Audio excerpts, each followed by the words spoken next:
Il est 18 h, bonsoir à tous. Voici les principales informations du jour.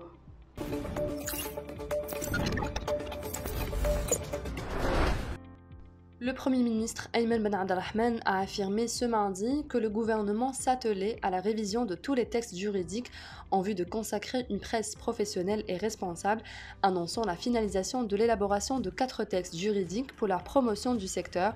Il s'agit de la loi organique relative à l'information et des lois sur l'audiovisuel, la publicité et le sondage d'opinion, précise-t-il, ajoutant que le gouvernement s'emploie en outre au parachèvement de l'élaboration du décret exécutif relatif à l'organisation de l'activité des agences de communication. 95 personnes ont succombé à une intoxication par inhalation de monoxyde de carbone et plus de 2000 autres ont été secourues d'une mort certaine depuis janvier 2021 par les éléments de la protection civile qui renouvellent ce mardi dans un communiqué l'appel à la vigilance et au respect des consignes de sécurité.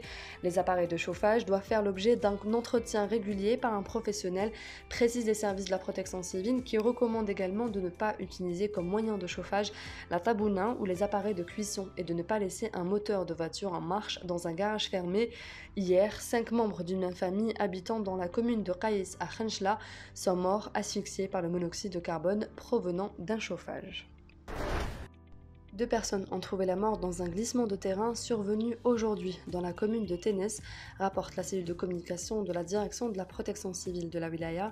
L'accident s'est produit tôt le matin, aux environs de 1 h, à la suite de l'effondrement d'importantes quantités de terre sur 2 jeunes âgés d'une trentaine d'années qui travaillaient sur un chantier d'une entreprise privée.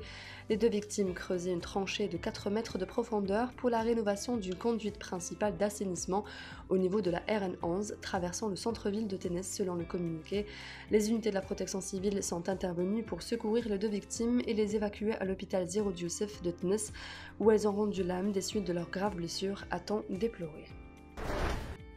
L'équipe nationale de football A affrontera son homologue soudanaise demain mercredi au stade Ahmed Ben Ali à Doha avec l'intention de réussir ses débuts à la Coupe arabe de la FIFA 2021 à l'occasion du match inaugural du groupe D.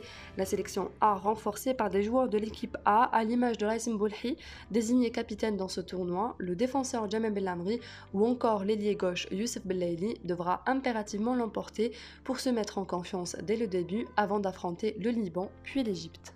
Nous sommes impatients en tant que staff technique et joueurs de prendre part à cette compétition internationale dont le niveau technique sera très relevé et d'une grande intensité.